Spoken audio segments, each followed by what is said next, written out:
Welcome to the Clause YouTube channel. Together, we strive for a safer, secure, and more stable world.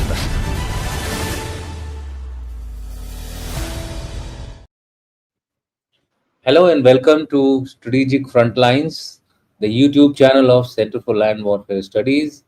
Today, we are going to discuss something which is not being discussed elsewhere in the world. Today, the focus is on South America. The Prime Minister has reached Argentina and before he goes for the BRICS Summit, which is a big event at the global level. But we will discuss closer home, something in South Asia, what has been brewing for the past few a few weeks, I would say, the humanitarian corridor, which has been announced by the United Nations of America in Bangladesh. And to discuss this, we have with us Lieutenant General PC Nair, former DG Assam Rifle, a prolific speaker, writer, and of course, we have our uh, own Maj Gen AK Chaturvedi, who has been very active on all forums, whether it is Tribe or whether it is the Center for Land Warfare Studies Clause. He's a distinguished fellow of Clause as well as vice chairman of now working chairman of Strive. Welcome to both of you to this forum, sir. Thank you, sir. Thank you, sir. And so, as we discuss, as I mentioned, today we're going to discuss something about the humanitarian corridor because it has far-reaching implications. Implications in terms of security and sovereignty of Bangladesh and its fallout on India, as well as what is going to happen in Myanmar, and will Myanmar become the next great game being played between the two major powers, which is China and United States of America?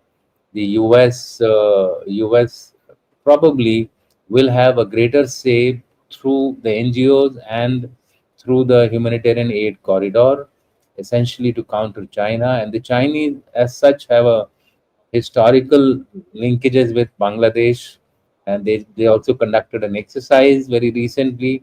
So we are likely to see a power game which might emerge in this area. And as they say, when two big cats are fighting, the smaller ones also get involved into it. So we will have Myanmar, India, and Bangladesh, all three getting affected. There are many other issues which are of relevance to us. It has been seen in the past that humanitarian corridors have been used for terror funding, they have been used for arms smuggling, and the biggest thing, it is the golden triangle of drug market of the world. It is currently the largest producer of opium and related stuff, which is going all over the world, and this would be a major concern for us. So, with this small little brief, I'll open the discussion today by asking General Nair. I will show you the map also so that you can refer to the problems which we are likely to face as a region and also as a country as far as India is concerned. So over to you, General Nair, for the brief update or I would say brief opening remarks on this very important issue and how Indian security forces will get affected. Indian Army in particular and Assam Rifle and the other BSF is the other force which is deployed in this particular region. Over to you, General Nair. Thank you, sir, for having me over. And also my gratitude to you for touching on a subject on which, like you said, not much has been spoken about. This is something which is right in your face. If you are or if you've served in the Northeast, you'll understand the ramifications of these a lot. And I shall cover that in the latter part of my opening remarks. But to begin with, at the very outset, as we all are aware, this humanitarian corridor, so-called humanitarian corridor that is being spoken about, was a fallout of the visit of the UN chief Antonio Guterres in the month of March. When he went back, he said this is required after having visited the Rohingya camps in Cox's Bazar. But the point to also note is that this is not something new. The UN has been trying this for some time. In fact, right from 2017 onwards, when the first influx of the Rohingyas happened in Bangladesh. Today, Bangladesh has anything between 1.2 to 1.3 million Rohingya refugees who are there. And of course, the situation across in Myanmar, in the state of Rakhine that we're talking of, there is a lot of fighting that's happening between the Myanmar army and the Arakan army. And as we should know, 14 out of the 17 cities in the state of Rakhine have been taken over by the Arakan army. Three cities are still left, and of those three, two are very important. One is Sitwe, from where our Kaladan multimodal project starts, the land route, and the second is the Chokfu port, which is probably as important, if not more important, for the Chinese. A word about these two. The Kaladan multimodal project itself is estimated to be costing 2,500 crores worth, possibly a little more. Uh, and it has not really fructified in the manner that we wanted it to, despite the fact this was thought of in the year 2008, 2007, 2008. That's when the first time this was signed. The Chinese thought of getting into the Indian Ocean a year later. They signed certain deals with Myanmar in 2008-9, and whatever they thought of has fructified, whether it is the oil and gas pipeline, and all of them at Chokfu port, whether it is the China Myanmar special economic zone, or whether it is the offshore gas and the deep sea port. All of these are worth about 10 to 12 billion, and that is the kind of money that China has invested there. So that is the strategic importance of Rakhine for India and China. So there is, in some way, a conflict of interest. Both of us, for our respective reasons, it's very important. Now, if you look from the Bangladesh perspective, these 1.2 or 1.3 million refugees who are there, uh, they have a problem there in terms of accommodating them. They worked out various plans on how to take care of them, including rehabilitating them in the Bhashanchar Islands, which actually gets flooded during the rains. So it's not going any distance. So this corridor that the UN chief wanted was essentially twofold. One is to provide humanitarian supplies into the state of Rakhine, uh, and second, gradually, in a way, send the refugees back to Rakhine. These are the two purposes. But shielded behind these two aims, one has to look farther, actually dig deeper, and see in context what has happened to such corridors when they were established in other countries, whether it was Syria, Libya, Chechnya, Iraq. At no place did it fructify in the manner in which it was thought of. And more importantly, along with that, there were other activities that happened which were not in good taste. So, when this so called humanitarian corridor comes, and what is it essentially? It's essentially a land come river route that will connect from Cox's Bazar on the Bangladesh side to Myanmar, where you have the townships of Butidong and Muangdao. Those are the places where this corridor, river land corridor, will reach. So, when you talk of a corridor, while these are the extremes of the corridor, who are the stakeholders? On the Bangladesh side, of course, all the political parties and the person who is at the helm of affairs, the chief advisor, Professor Yunus. So when this idea was propagated, he readily agreed. We are ready to do this. Go ahead with this project. But then there was a huge resistance that he came across. Not just from the political parties, largely by the BNP. Awami League, in any case, he had sidelined by banning them. But there were also feelings of not having this being espoused by other political small parties, and also the army. The army chief made it very clear, no, on certain terms, and you're aware of the word that he used, no bloody corridor of any kind, when he was Yes. addressing his uh, officers. in Dhaka, he had said this very categorically. So army surely is not in this.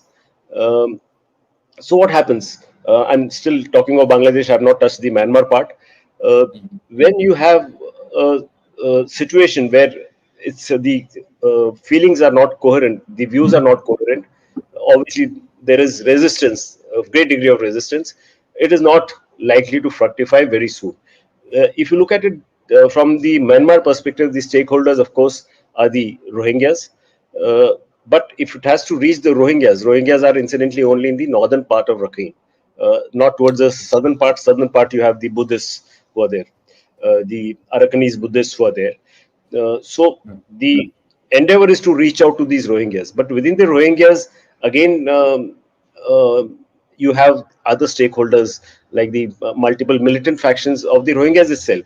Chief being the Arakan Rohingya Salvation Army, of which the chief of that Arakan Rohingya Salvation Army, ARSA, is a person of Pakistani origin.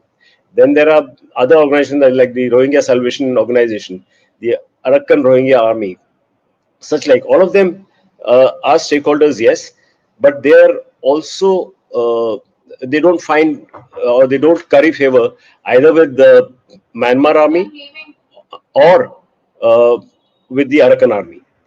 So these are the stakeholders which are there: the Myanmar army, Arakan army, and of course the Rohingyas, the militias that I spoke of. So Yeah. if it has to reach, it has to have the concurrence of those guys also, which surely is not forthcoming. But in all of this, while the front faces the UN, the back door probably is the US. It's my belief it is the US, given the fact that they tried to make inroads to St. Martin's Island, they couldn't make headway. So now they are trying to some way get in here into Rakhine. And like I said, Rakhine is the most important state both for us and for China. The main aim would be to kind of take care of the Chinese involvement and the payoffs that China is getting. But when that happens, it's going to affect our own Kaladan multimodal project also. Given the fact that when such a corridor comes, there are other things that will happen. There would be movement of drugs, weapons, insurgents, refugees, all of that. And where will it impact? And this is the last part that I want to cover, is our state of Mizoram. Though it doesn't directly border Rakhine, but it borders Chin state, and through Chin state, a major portion of the road of the Kaladan multimodal project goes. And more importantly, it is also an area which is totally under the control of Arakan army. So that is the significance for us of this corridor. While we may not be sharing borders, geographical borders with this corridor, but it will affect us. As it is, Mizoram has close to about 30,000 odd refugees. We can think of even more refugees coming if at all there is an attempt by Bangladesh to push back the Rohingyas into Myanmar and they're not accepted by Myanmar, or where will they go? Obviously, they're going to come into Mizoram and fester a great degree of trouble, and they have a lot on their hands already. So that is how it would impact not just Mizoram, but the entire Northeast states. Influx of refugees, weapons, contrabands, all of that. Yeah, so Jan Nair was referring to the fact that we do not have a direct border with India of this particular corridor. But as you can see in this map, it's a little small map. I have hurriedly put it together. You can see that India is separated, but India gets affected by the fact that our Mizoram state via Myanmar will get affected, because the ultimate place where it will go, this particular aid will go in the Rakhine state, which is in the marked in the red. So we will become affected by this particular humanitarian aid corridor, should this become a big power game. Because once the bigger powers start playing around in this particular area, the spillover will be all over, because everybody will get affected. Arkan army will get affected. So where will Arkan army naturally flow in? That would be Mizoram. And so therefore all the groups there will ultimately try to find place. And there is a little bit of a, how do you say, uh, ethnic similarity between Mizoram and the bordering areas of Myanmar. So having seen the fact that the humanitarian corridor will affect India as well as the Bangladesh more, India to a great extent, especially our Kaladan project.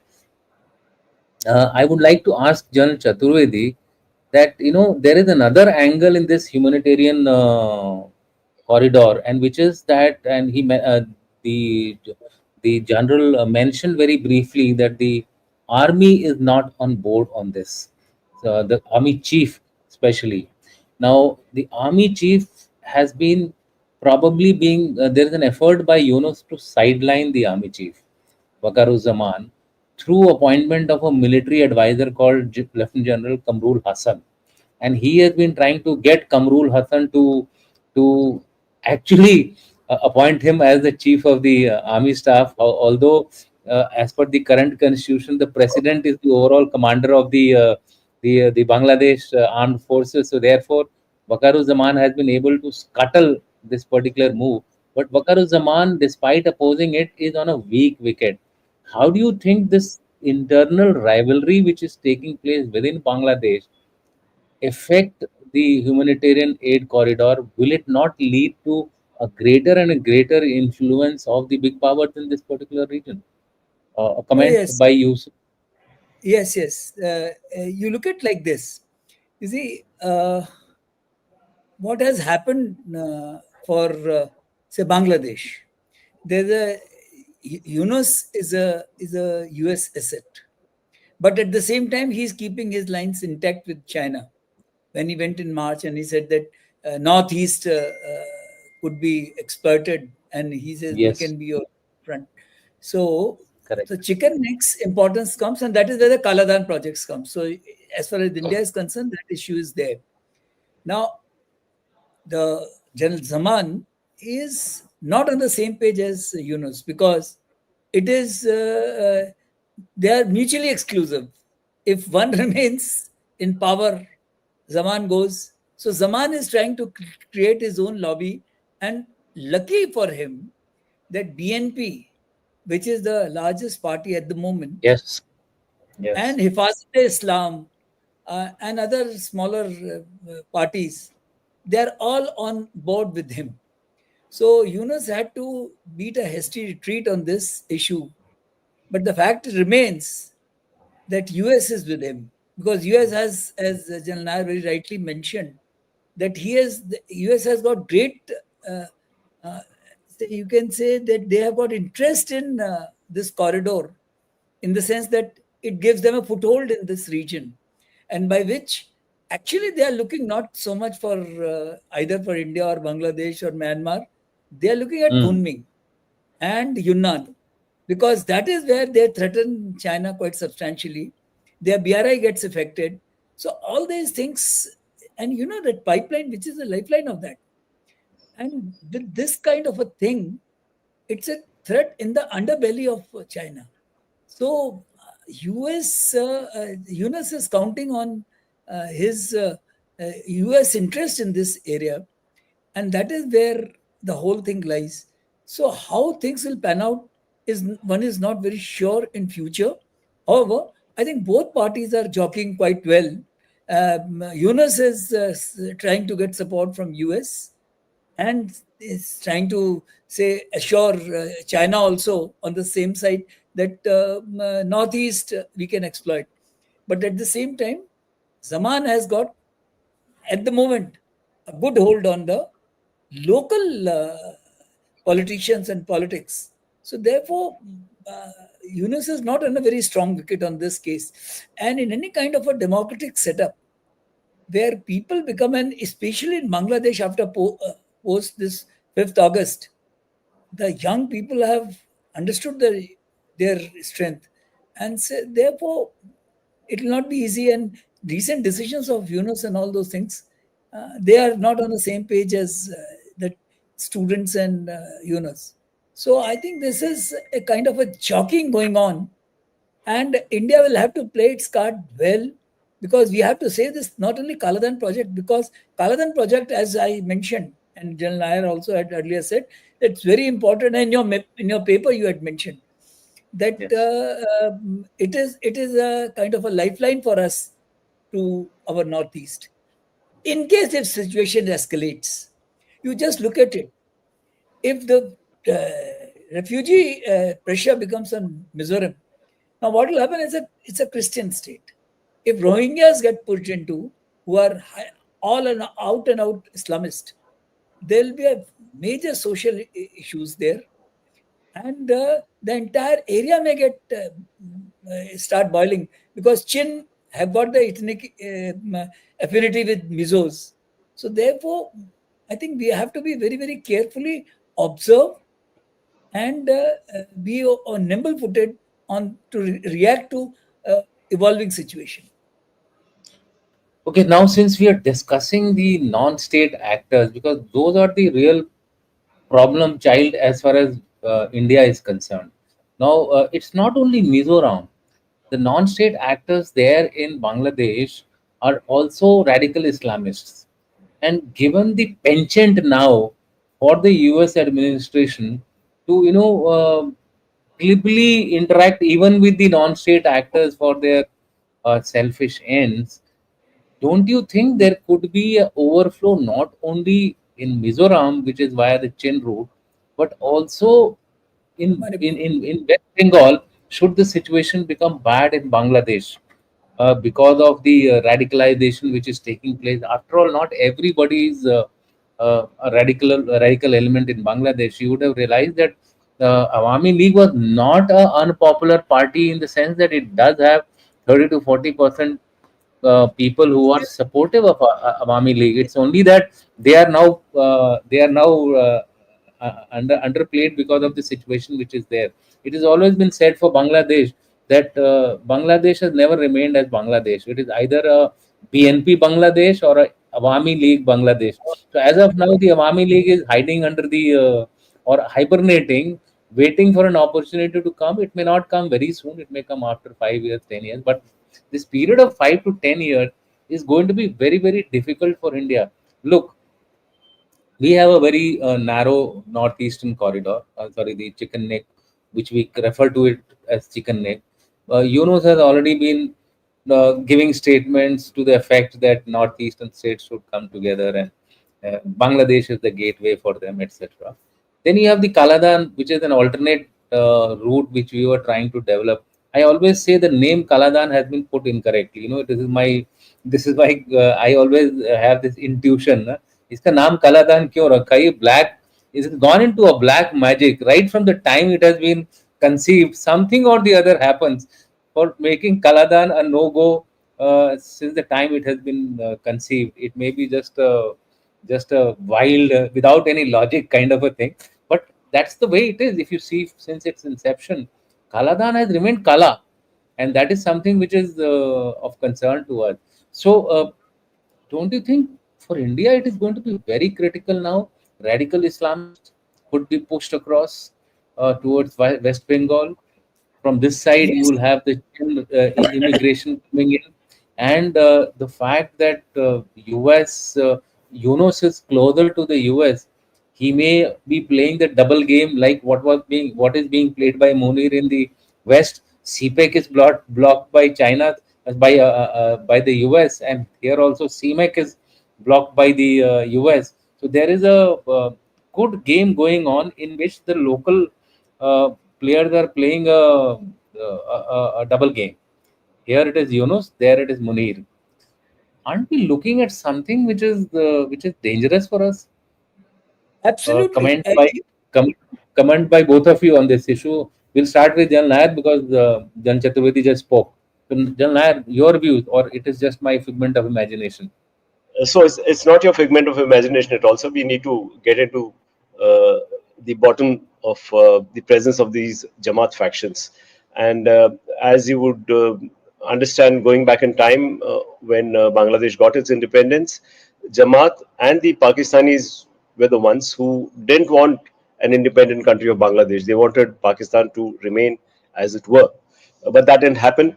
And thereafter, on multiple occasions, Jamaat tried to raise its hydra-headed thing very often, but it used to be not as prominent as it is now. In the year 2017, that is when the actions of the Jamaat came to the front, and when Sheikh Hasina realized that there is a problem, and that is when the whole Holy Artisan Bakery attack happened Yes. of Yeah. the fundamentalists. 22 people were killed. There were a couple of Indians also killed, many other nationalities. And Sheikh Hasina came down very strongly after that. But what also came to fore was the fact that some of the um, people who are related to this attack were positioned in India along the Bangladesh border. So there were sleeper cells right here who were all part of this nexus. And between India and Bangladesh, we were able to handle that. And she went to the extreme of kind of executing everyone who was involved, who came to fore. They were just, hung.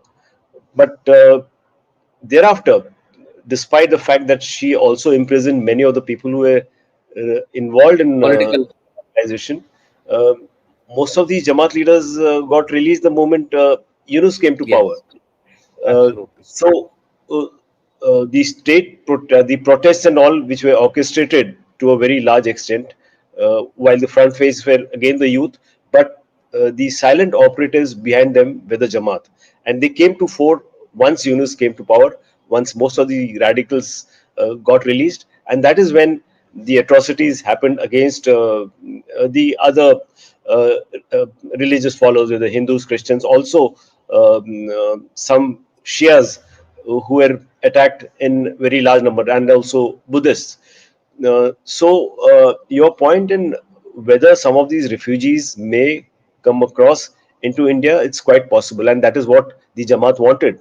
Initially, there were a few hundreds, a few who came in the hundreds along the Bangladesh West Bengal border, but then they kind of made a resolve, the Hindus particularly, that we will continue to stick here no matter what, and that the reason for that, I think, is the dual identity that the people of Bangladesh have: Islamic identity or the Bengali Bangla identity. The creation of Bangladesh itself was a proof that it was the Bangla identity which kind of Yeah. overrides the Muslim identity, and it remains so. And as I have been covering in many of my talks, the uh, Durga festival, Durga Puja festival, which was held last October after the monsoon revolution in Bangladesh, and when Yunus came to power on 4th of August. After that, a litmus test was the Durga Puja celebration, and there were Yes. multiple thoughts that went around in India saying, no, it will not happen in the manner in which it is usually done. And surprisingly, it was done more or less in exactly the same manner, though the fundamentalists tried their best to stop the celebrations, but they couldn't succeed. So that, in some way, is an indication that the Bangla identity still remains. But yes, the problem of influx is there. And coming to the other part of the great game that you spoke of, yes, you're very right in saying that the two ocean strategy that China has been thinking of for far too long, getting into the Indian Ocean through the CMEC, through the CPEC, uh, the Americans are now trying multiple modes to arrest them. And while between the two, if one has to see with the happenings in Balochistan and Khyber Pakhtunkhwa, I think CPEC, despite the fact that China has invested almost close to 30 billions of the 60 billion Yes. project that CPEC was supposed to be, and whereas here it is relatively lesser, but uh, the higher chances of success for China to the Indian Ocean through Kunming, of course, importance already General Chaturvedi has brought out, Kunming and Yunnan. This Mhm. is a relatively less developed region, and the chances for China to succeed, to my mind, are more in the CMEC rather than the CPECs. Yeah, I mean, this is a very important statement which Jan Nair has made. So, Jan Chaturvedi, before I go to the remedies, because we keep discussing the problem, then people say, "Where are the remedies? How do we tackle this particular challenge?" I would only like you to comment on the fact that in this big power game, do you think? I mean, it's just again a wild thought which I keep coming up with. Do you think it would have been better? instead of humanitarian corridor, if there was some foothold in that Saint Helena Island, rather than getting onto the mainland of Bangladesh and then going through the entire territory. So the great game has become actually much closer than what it would have been had only the island been some kind of a foothold for the US, especially from our security point of view. Brief comment on that. See, both are Just not good, but this is probably the worst of the two. just look at this. Americans always wanted this Saint Marine Island. Yes. So and for their interest was, as I mentioned, is underbelly of China. And Yeah. if that didn't work out, because I think Sheikh Hasina in India realized the relevance and importance of that island, so that is why they have gone for this humanitarian corridor, which finally will turn out to be their foothold into this very important strategic location that Rakhine and Bangladesh, Myanmar, both would be impacted quite substantially. And as General Nair very rightly said, that CMEC has got far greater chances of success there. And they have already, that pipeline and all is already, they have established. Yeah. So with Yeah. that kind of a thing, to my mind, I think Saint Marine Island and all those things is whatever you say. This was the Both are fate bad. which would have happened. Both are bad. So, quick comment on will the US now make an effort to create a or carve out a Christian state? This has been in the social media, so I thought let me ask your comments, especially Jan Nair, because you have been operating in that area for quite some time. Do you think it has any feasibility, or it is just a rumor mongering which has been happening in the social media? That's a very good question, sir. But before I address that, if you permit, there are two things I wanted to touch upon. One, of Yeah. course, you mentioned the name Kaladan, going by the manner in which it appears to us. Yeah. We should probably have stuck to the original name, which is Collodine River. So it would have probably come as Collodine. Uh, Absolutely, absolutely, absolutely. And So, the second thing is the relevance of St. Martin's Island. It's just a 3 square kilometer island, very small. And if we look at it geographically, it is actually closer to Myanmar than it is to Bangladesh. It is yeah. 8 kilometers from Myanmar and 9 kilometers from Bangladesh. But the International Tribunal in Den Haag in the Mhm. year 2000, I think 12, gave a ruling in favor of Bangladesh, because if that was not given, the exclusive economic zone of Bangladesh would have been cut down further, and Myanmar would have got a farther reach in EEZ. And the tribunal in Den Haag felt that Myanmar, as it is, has a very large EEZ as compared to Bangladesh, and because on the one side Bangladesh has India, the other side Myanmar, so the EEZ is actually in the form of a cone. They don't really get the EEZ that countries seek. So these are the 2 points I wanted to make. And coming back to your question, sir, it's very important in the sense, like Jal Chaturvedi rightly brought out, there is this huge Yeah, ethnic yeah. conflict that exists. You could explain that EZ thing on this map. You see, it's a cone what he was referring to, and probably the geopolitics also kicked in here when they ordered the rights to Bangladesh. Maybe because of the fact that Myanmar is more under the Chinese influence as compared to Bangladesh. So That's quite possible. That's quite possible. ju- And the yeah, games that people play, countries play, it's quite possible, sir. But coming back to the question that you raised in terms of the spread of Christianity, um, the ethnic convergence, as General Chaturvedi very rightly brought out, there is this Kukizo uh, and Chin ethnic commonality that transcends trans-border, and it's in Mizoram, Manipur, and of course Chin state. Not Sagaing as much, but these three regions. mhm, And mhm. these were also, this is also the place where Christianity first appeared, somewhere in 1871, and from 1912 onwards, then they started propagating in a big way because of the push that the help that the British gave them. But it hasn't stopped at that. My during While I was still the DG Assam Rifles, I noticed there was a lot of movement of the American church people coming in. There is no reason, and this I gather in the last 6 months has increased the number of Americans coming, missionary guys coming, uh, going to meet up in the church, funding them. What is their ultimate purpose? You can leave it in the realms of speculation, but surely it's a cause for worry when a large number of Americans, all of them missionaries, all of them connected to this church, are coming here and infusing a lot of money into the churches. The aims, objectives could be many. It is anybody's guess, but probably at the national level, I'm sure people in the past are taking note of this and trying to arrest or restrain the kind of people who are coming here.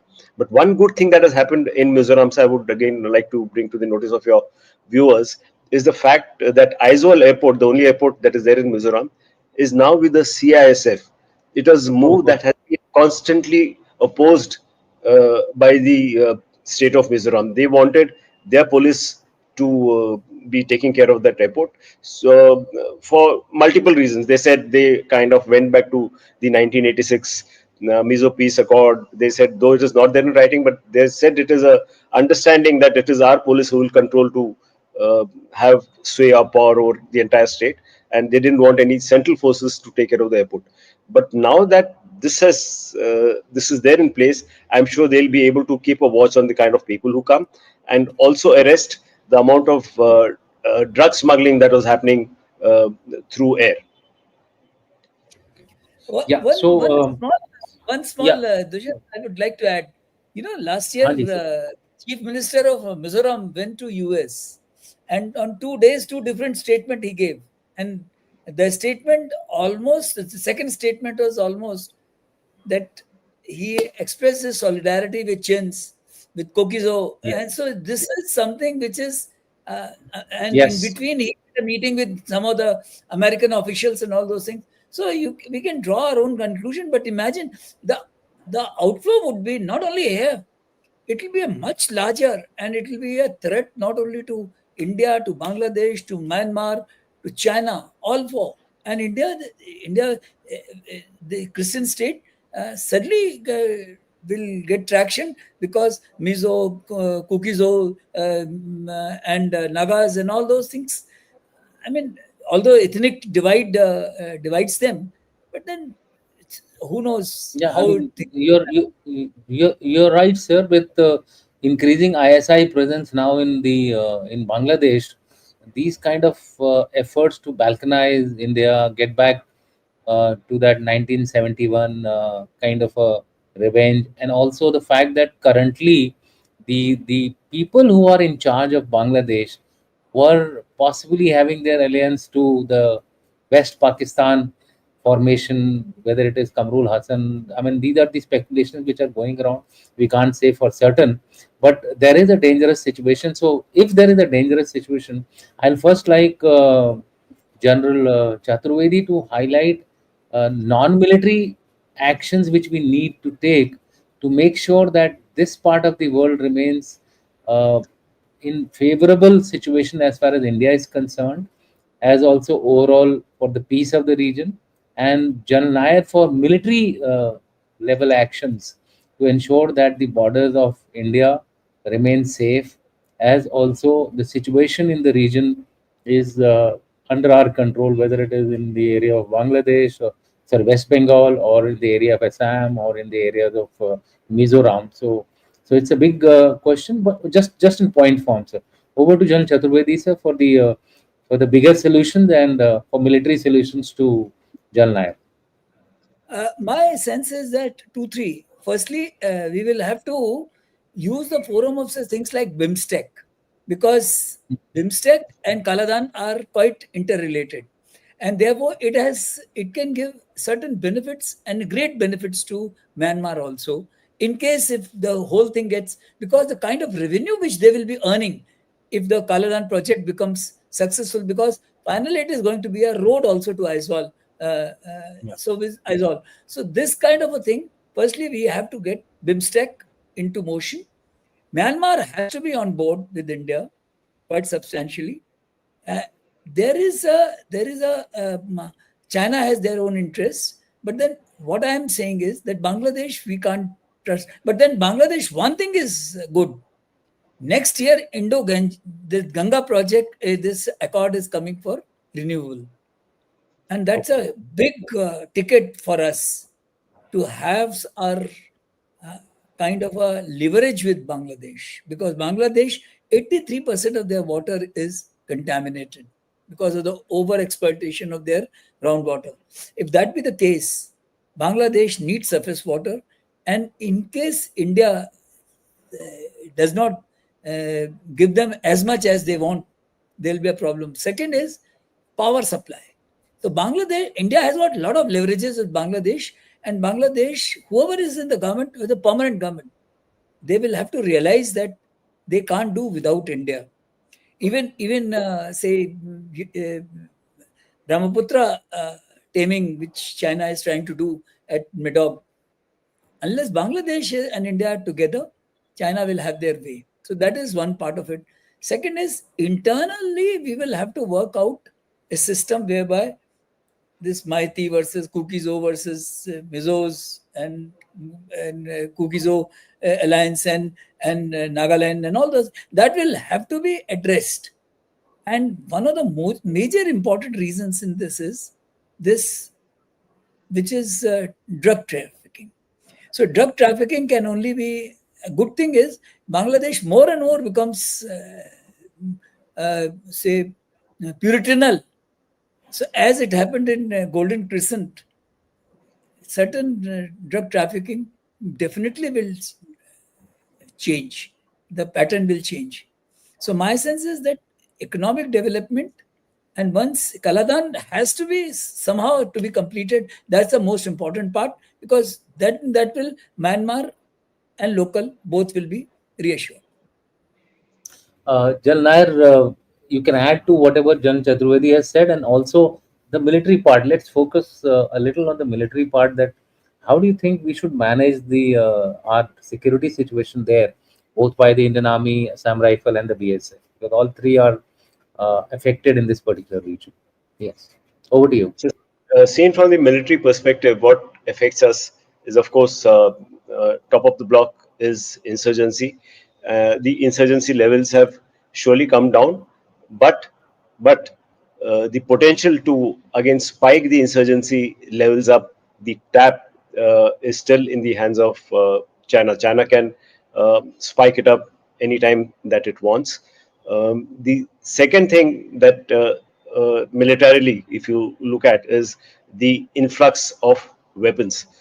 Most of the illegal weapons that are sourced in the northeast, and particularly of the Chinese origin, they are all made in factories Yunnan. in Yunnan. Yeah. While they may not have the Chinese ordnance markings on them, but they have a very close resemblance. So surely there is a state complicity in those weapons moving around there. Uh, the third thing that needs to be looked at is the trans-border movement of people, and in the form or disguise of people are the militants themselves who move around.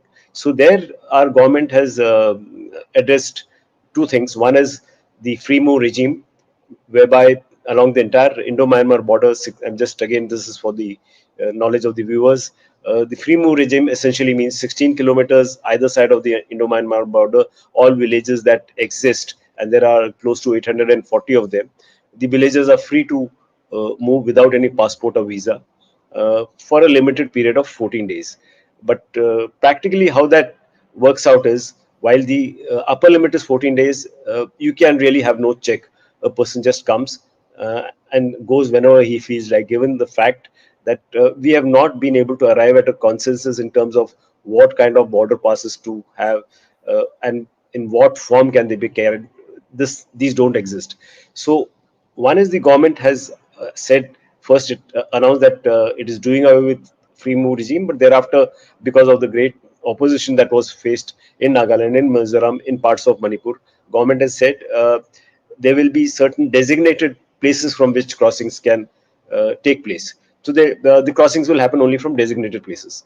The second thing that the government has done is announce creation of a border fence between the two countries, essentially again to arrest the free movement. And what it is actually is not a physical fence as the one that exists between India and Bangladesh, but it's a mixture of physical and smart fencing, where you'll have cameras, radars, uh, Surveillance, basically surveillance. surveillance part, and certain parts will be physically fenced as well. So the FMR, as we understand, would not totally go, given the fact that there will be legislated designated points from where they can come and go. And of course, if you talk of an escalation to a level where a confrontation between India and China happens, there is always this third country option, which we keep talking of, China probably coming in through Myanmar, one of the axes. And here I would again like to bring to the notice of your viewers that there's a place called Vijayanagar in Arunachal Pradesh. It's in the form of a dagger which juts into Sagaing's state of Myanmar, Kachin state of Myanmar. And this is a very important piece of real estate that we got in 1961, again by Assam Rifles.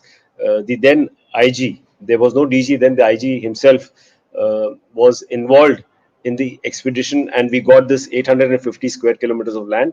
If we hadn't got that, 1962 would have been a very different story. The Chinese would have gotten through the Vijayanagar salient and would have reached south of Brahmaputra, which meant they would have reached Guwahati and not north of Tezpur where they stopped. So that is one threat. While Vijayanagar is out, but further down you have the highway. I'm forgetting that now. Yeah, yeah. The name is just slipping my mind. T. It starts with T. Yes, sir. It starts with T. I think T. It's in Arunachal Pradesh. It is very close to. I know. I know. It is a little Pansau. south to Pansau Pass. Yes. Pansau Pass. Pansau Pass. Yeah.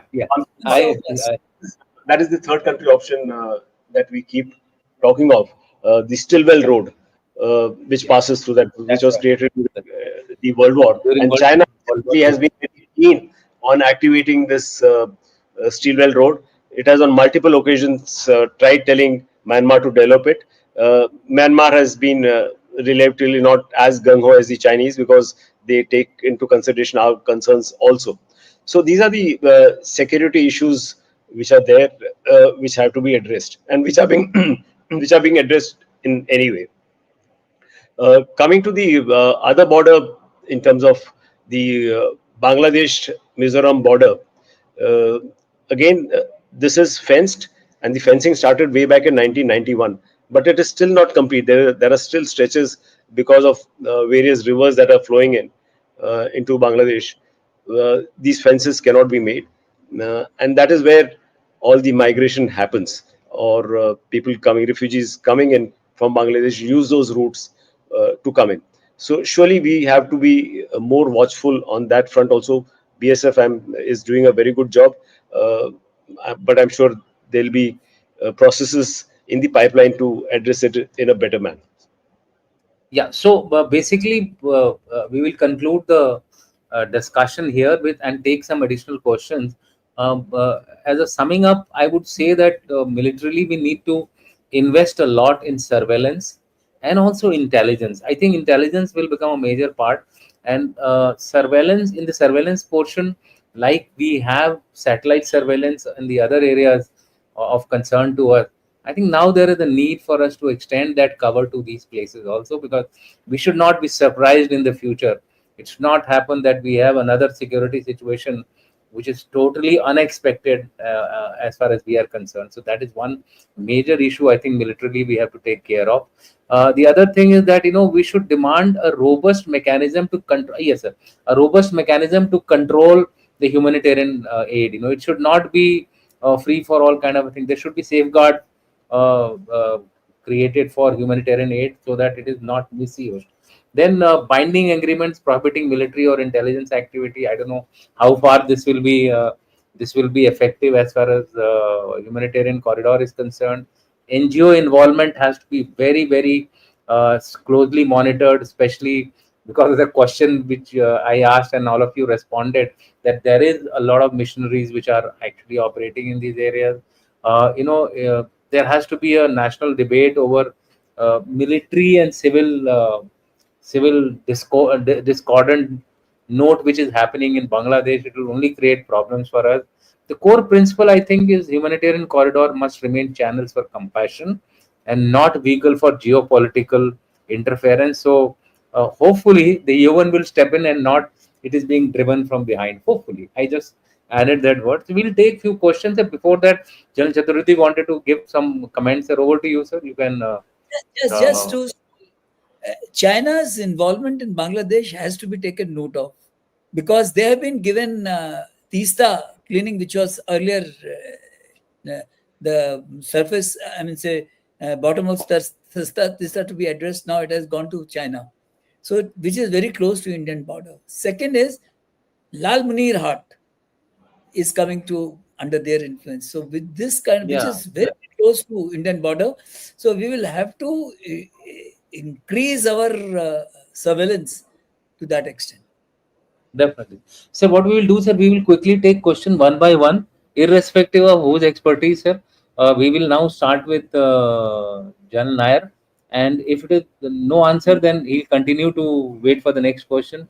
First one is Joy Bangla says World War III, and possibly he's trying to exclaim, why this World War III we are talking about. I think World War III is referred more to. There is another question in the question chat box which it will explain that. This question for you, Jan Nair, what is the point of having an army? We only talk about problems. This is exactly what I was trying to tell you all, that we need to give solutions to the problems, and this is reflecting in the question. I fully agree with Kiran Chand, and we are doing a lot. We will possibly cover certain things we don't cover because of security situation, because of classification issues, but mostly the border forces, whether the border guarding forces and the army, are active in these areas. We only try to highlight certain areas which are of a problem, so that everybody is aware what is coming in front of them. If you want to add anything to this, you can add, General Nair. No, sir, I'm perfectly in agreement with what you say. Our job is to highlight the problems. Yeah. And when we do that, it is not to say that we are shying away from this problem. Surely we are addressing them. But it is just for public consumption that these are the problems. Yes. And we are addressing. We fully assured that the Indian Army, Navy, Air Force by extension, are taking care of all of this. Problem solution Next first step question. is knowing the problem itself. If you don't know Yeah. the problem, how will you solve? So therefore, if Yeah. we Absolutely, sir. I agree with you, sir. Yogesh Bhadresha, thank you very much for your encouragement and support. Then we have Silpa Murdeshwar, Dangerous Time. Fully agree with you. This question to you, John Chaturvedi. Learned generals, the World War III is on rare earth. Next one looks like will be about water and your views, because this, in any case, I had referred to you. It comes to you automatically because of your expertise also. Yeah, over to No, you, sir. I fully, India and Bangladesh, there are 54 rivers which from India to Bangladesh they go. So Yeah. therefore, the water is going to be a very major issue between India, Bangladesh, not only India, Bangladesh. Here, the involvement of Nepal, Bhutan, and China And substantially, China. because And China absolutely. substantially. So we will have to be very, very cognizant of this. And water is becoming increasingly less because of the climate change, and population is rising. So per capita water availability is reducing. Also in Bangladesh, especially, and even in India, certain portions in the eastern India, because of excessive exploitation of groundwater, the ground chemistry is such, the soil chemistry is such that groundwater is becoming contaminated, as I said, about 83 to 84% of Bangladesh water is contaminated groundwater. If that be the case, they need water. And unless we try to find solutions to it, yes, it is going to escalate into a major, major conflict. Earlier, also, when Faraka was made, there was a very difficult situation between India and Bangladesh. It was the sagacity of India, when generosity, when we gave the water to Bangladesh. So next year it will be so, but this time probably India will not be as generous as it was in Generous. '96. Hmm. Correct. So they will have to be a little more, say, practical about it. Next question to Jan Nair. How does it help America to convert Northeast into a Christian community? Is this their way of eradicating Hinduism? No, not really. When I say Americans, it is not America as a state which is doing this. Uh, it is the Christian fraternity, it is the church who's actually involved in all of this. Uh, I drew attention way back to the 19th century, late 19th century, when it all started, and it has never stopped thereafter. While in this podcast we only spoke of Mizoram, this problem is a lot relevant in Arunachal Pradesh, which doesn't border any of these regions. Uh, so Arunachal Pradesh, if you see the demographic change that has happened, it's immense over the last 20 to 30 years. Given that the density of population of Arunachal Pradesh is just 13 people per square kilometer, the lowest in the country. But yet, this transformation is happening. And again, I would like to reiterate, it's not a state-sponsored thing. It is just the evangelical thing that is at play over here. Next question to Jan Chaturvedi. If democracy is not working, let army take over the state. I think Indian army can rule the state better. Over to you, No, sir. definitely not. No, no, big, big, big no. I mean, one institution which is secular, which is apolitical, don't spoil it. We have But examples of he's talking of India Padmanav. or Sorry. which country? Which country is he talking of? India or Bangladesh? Army to take over. No, no. He's talking of India, basically the border regions. Okay, okay. No, I think I mean, my firm view is no. Army has to do. They have got their task, and I think which is a very clear cut task, and we will continue doing that. Let political system take care of the country. Yeah. Next question to Jan Nair. North of Myanmar is Yunnan, which is Tibetan territory, not China. So, is the game to contain China or to keep Bharat's growth in check? Your views. North This of is a Myanmar. question. This is a question which has been bugging me also. I think we can quickly have your comments on this. Uh, I'll just read out the question again for me to understand myself. North of Myanmar is Is Yunnan. Yunnan, which is the Tibetan It's territory. actually northeast, Yeah. which is Tibetan territory. It is not Tibetan territory, not China. What you're talking of north of Arunachal Pradesh is Tibet. Maybe that is what you want to frame your question as. The latter part. So, is the game to contain China or to keep Bharat's growth in check? If Akash Krishnan is the person who's made this question, it needs to be reframed. I need to understand the context that he's trying to put. Is it Tibet that he's talking of, or is he talking of Yunnan, which is not Tibet at all? Essentially, he's talking of, is it to contain China or is it to keep Bharat's growth in check? Basically, leave the Tibetan and the Chinese territory out of it. Yunnan was part Essentially, of what it is essentially, when we are talking of Tibet. the big power game which we spoke about, Okay. is it to contain China? He's talking about the Americans. Are they there to contain China, or are they there to stunt the growth of the, the, India? the the larger aim is surely to stop the growth of China, and in the process, if the Indian growth story also gets arrested, so fine. They don't. They, any. I mean, what to speak of US? Any country will not want to have more than one competitor. It already has China. It can't afford to have another one in this region to give it greater competition. Next question, I'll not ask anyone to answer, just a comment, and it can be taken for what it is. appoint four uh, persons to take care of security, like Mr. Ajit Doval in the four corners of the country for taking care of the security. I leave it to you, Pawan. It's your judgment. This question is for Jan Chaturvedi. When they are playing games, who told you to be good? It's funny.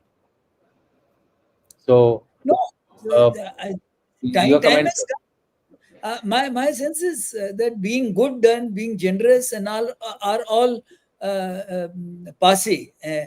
India no longer plays that kind of a game any longer. You see any of the examples, be it Sindoor, how we responded, be it how we are responding to Nepal, how we are responding to anyone. So being good is, I mean, it should be in your national interest rather than being good or generous or anything. Yeah. Next question to you, Jan Chaturvedi. Learned generals, we are struggling with BD despite being a good neighbor and supporting them in many ways. What stops Myanmar Rakhine state from being taken over by USA to stop us from growing?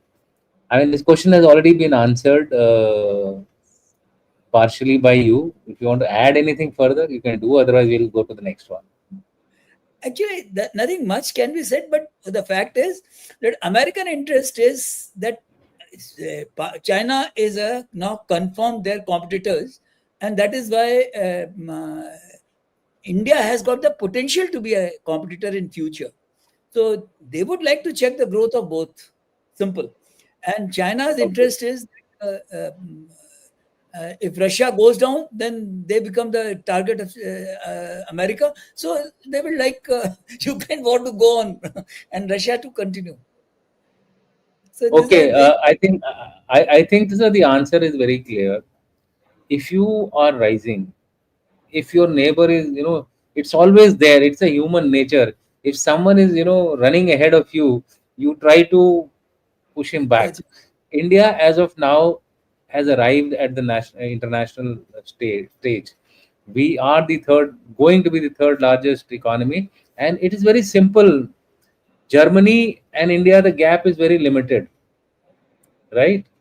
Germany is growing at 1 to 2%. India is Not even growing at 6. Yeah, 0.1%. India is growing. Yeah, India is growing at 6.5%. It will not take you more than 2 years to just cross them over. So we are the third largest economy. It's a simple mathematics. There will be people who will be trying to pull you back. They don't want another China to come on their head. The West has already been so badly taken over by the East. So therefore, India will face its headwinds, and let's live with it and let's find solutions for that. I think next question, and I probably will take this as the last question. We have reached our 1 hour limit. Why is it then? Uh, why is it that when Muslim minorities anywhere across the world, bar China, are harassed or oppressed, the whole world has problem. But when oppressors are Islamic, everyone turns blind eye. Yeah, this is a very old perception and a question. Jan Nair, you like to add? This is, I think, a perception, but in large parts of the world, while I mean, again, go by that famous adage that all Muslims are not terrorists, but again, quite a few of them who have been brought to justice have been found to be Muslims. And surely all the Muslims are not blameworthy for that. There are certain elements within them who want a kind of a rule where oppression and violence should be the norm, which is, again, I repeat, not true for everyone. Let's look closer. Bangladesh. What you now see in the newspapers is not what everyone in Bangladesh wants. There are quite a few people who want peace, and Yunus himself is facing great headwinds. Uh, for him, the agenda is different, but many of them want to get back to the growth story of Bangladesh. It was one of the best performing countries in South Asia. So again, this statement is quite a wide statement, may not necessarily be true. Yeah, so actually there are many more questions. The chat box is full. I am constrained by time, so I will select one question of whom I have not asked earlier in the past. He has come first time, and this is, I think, this is Ritik Kothari. Yes. Uh, if US really wants to keep a watch on China and counter it, why did it not loop us into this? We, being bosses of this area, could have helped. US actively tries to undermine us with such moves. Jan Chaturvedi, sir, you can give your Uh, comments on. my sense is that Americans are not looking at India as a as a permanent ally, and the national interest, they're looking for their national interest, and so therefore when it's because they are seeing a longer perspective where India may become a competitor, so therefore uh, they are not involving us, and I think it's good. We our strategic autonomy we should maintain, and we must try to find our own reason to be relevant in this area. That is what my sense is. Yeah, we will now like to close. There are, like I said, I am trying to search through the window for anything which may be a little different. Yes, there is one question which is slightly, this is the counter of that, the question which we just asked, and this I'll ask General Nair to take on. What exactly is our policy? We should have reached out to the US rather than taking aggressive and non-negotiable stance on Bangladesh. Now India has limited scope, reliability vis-a-vis US West. This has been going on in the strategic circles and international relations, the diplomatic circles. Probably in the beginning we went a little lorry. Your comments. Look, in terms of if I have to answer this in one line as to what exactly is our policy, uh, we have never believed in alignments which have a security dimension directly to it.